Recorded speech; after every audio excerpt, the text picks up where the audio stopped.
أعوذ بالله من الشيطان الرجيم. بسم الله الرحمن الرحيم. حتى إذا جاء أحدهم الموت قال رب ارجعون لعلي أعمل صالحا فيما تركت كلا إنها كلمة هو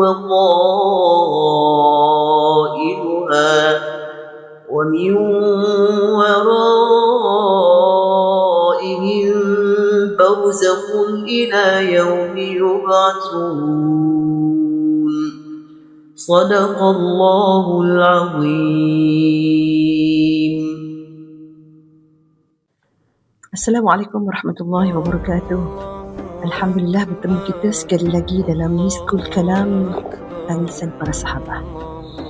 Kita sering rasa Ramadan itu biasa, datang dan pergi. Tetapi para sahabat tidak melihat Ramadan seperti itu.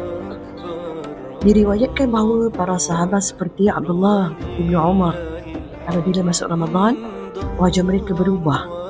Mereka menjadi lebih tenang, lebih sedikit bercakap, lebih banyak menangis. Kerana mereka tahu Ramadan bukan bulan biasa. Ia adalah bulan pengampunan, bulan pelepasan dari api neraka. Syahrul maghfirah, syahrul rahmah, syahrul itqan minallah. Ada riwayat bahawa Sayyidina Ali bin Abi Talib apabila hampir berakhir Ramadan, beliau menangis dan berkata, siapakah yang diterima amalnya lalu diucapkan tahniah, dan siapakah yang ditolak amalnya lalu kita ucapkan takziah? Lihat hati mereka. Mereka bukan takut Ramadan penat, mereka takut Ramadan tidak diterima.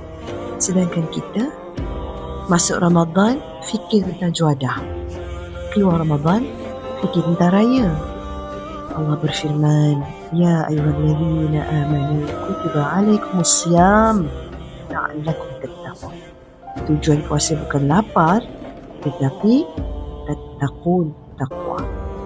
Sahabat-sahabat Nabi SAW mereka hidupkan malam dengan qiyamul lail, basahkan lidah dengan Al-Quran, baca sebanyak mana yang mungkin. Kalau mampu khatam lebih pada sekali, Masya Allah.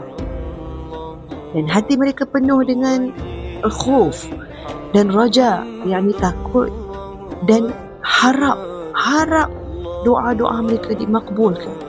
Harapan yang sangat besar untuk doa-doa diangkat oleh Allah Jalla wa'ala.